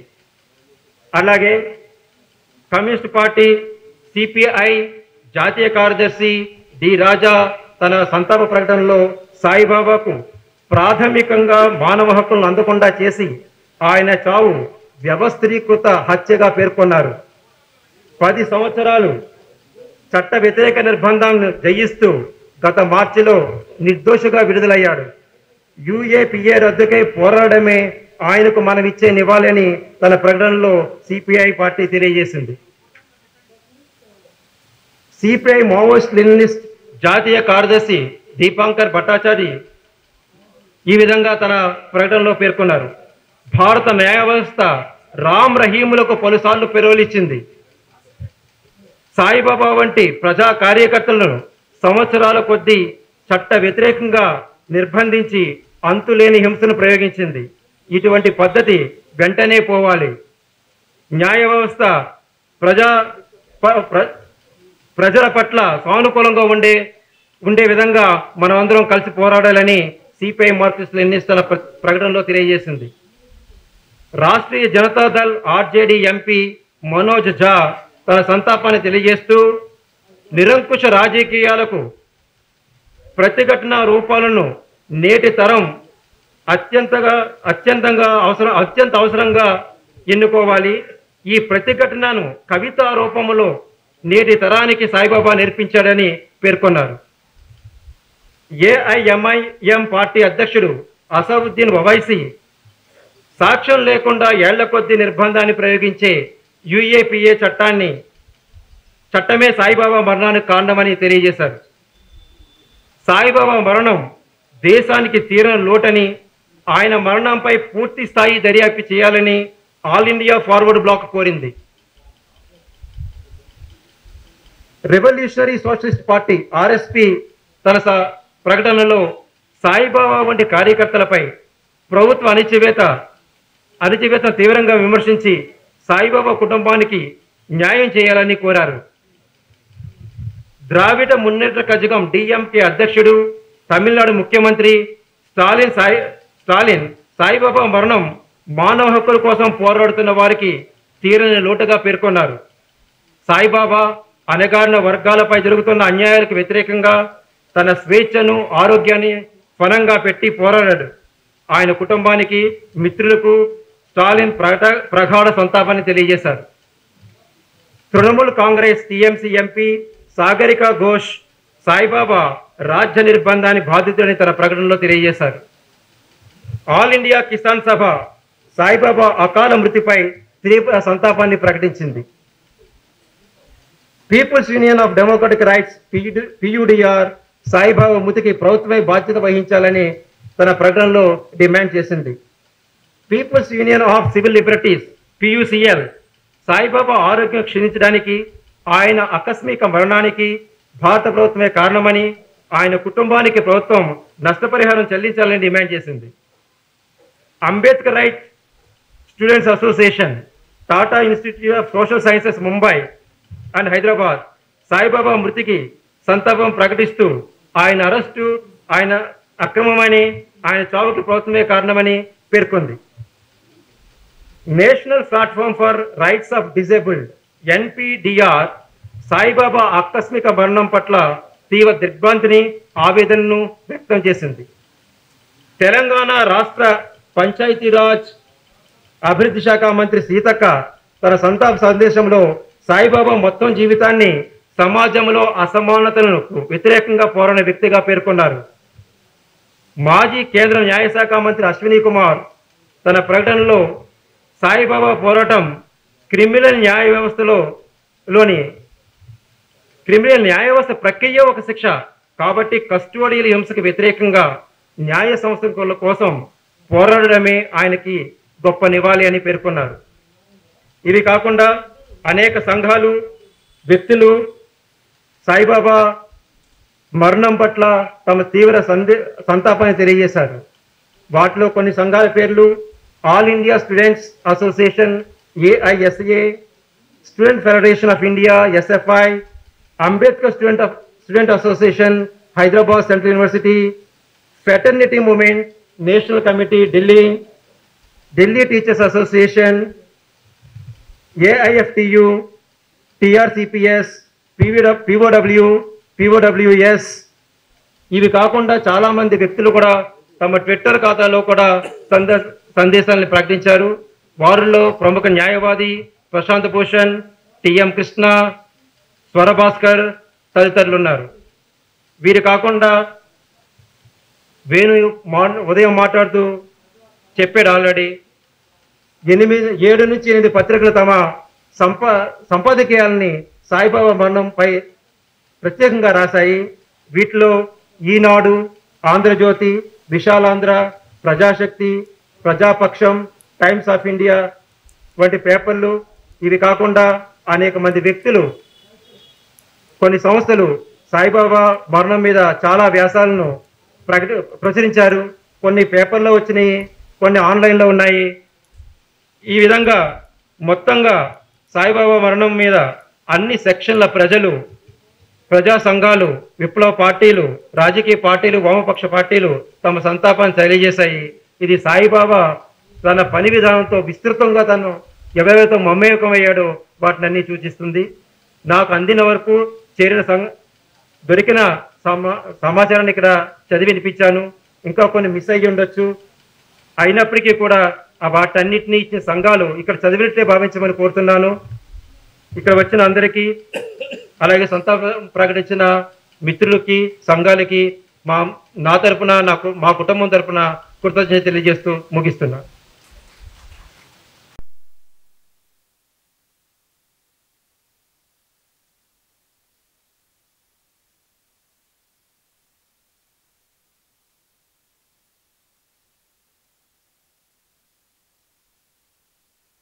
చర్చ అట్లా నడుస్తూ ఉండేది. అమలాపురంలో నేను ఉన్నప్పుడు యవ్వనంలో తీసుకుని వస్తాడు, దాన్ని డిస్కస్ చేయొచ్చు, ఎన్నో పుస్తకాల మీద కబుర్లు చెప్పుకోవచ్చు అని. అట్లా ఆయన జైలులోకి వెళ్ళిపోయినప్పుడు జైలు నుంచి ఆయన మన గుండెలు దించేస్తుంది. 7 రోజుల నుంచి నేను అదే బాధ అనిపిస్తున్నాను. ఏడుస్తామంటే కళ్ళకి నీళ్ళు రాట్లే, నీళ్ళు తడుతున్నాయేమో అనిపిస్తుంది. అయినా మీకు అందరికీ ఒకటే విజ్ఞప్తి, ఎవరి కోసం అయితే సాయిబాబా నిలబడ్డాడు, మీరందరూ మంజీరా కోసం, వసంత కోసం నిలబడాలి. మేము నిలబడటం కాదు, మీరు నిలబడాలి. అదే సాయిబాబాకి నిజమైన నివాళి. మనం స్టేజ్ మీద ఏం చెప్పినా కాదు, ఆచరణలో మాత్రమే సాయిబాబా కుటుంబాన్ని ఆడుకోవాలని మీకు విజ్ఞప్తి చేసుకుంటూ సెలవు. సాయిబాబాతో వ్యక్తిగతంగా చాలా మందికి ఇట్లాంటి అనుభవాలు ఉండుంటాయి. ఇంకా ప్రసాదాలు ఎక్కువ ఉన్నాయి. ఇది ఈ సభ ప్రజా సంఘాలు, బంధుమిత్రులు కలిసి నిర్వహిస్తున్న సభ కాబట్టి మాట్లాడుతూ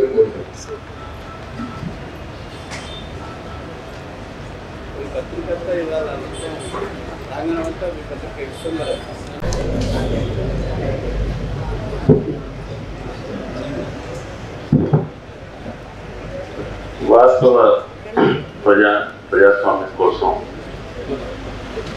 పోరాడినందుకు, దాన్ని సాధన చేసినందుకు, వాటికి సంబంధించిన పర్యవసానాన్ని అనుభవించినందుకు, అందరికీ ప్రజాస్వామ్యం కావాల్సిన వాళ్ళందరికీ స్ఫూర్తిగా ఇచ్చినందుకు ఏఎన్ సాయిబాబాకు జోహార్ అర్పిస్తున్నాం. పాత్రికేయుడిగా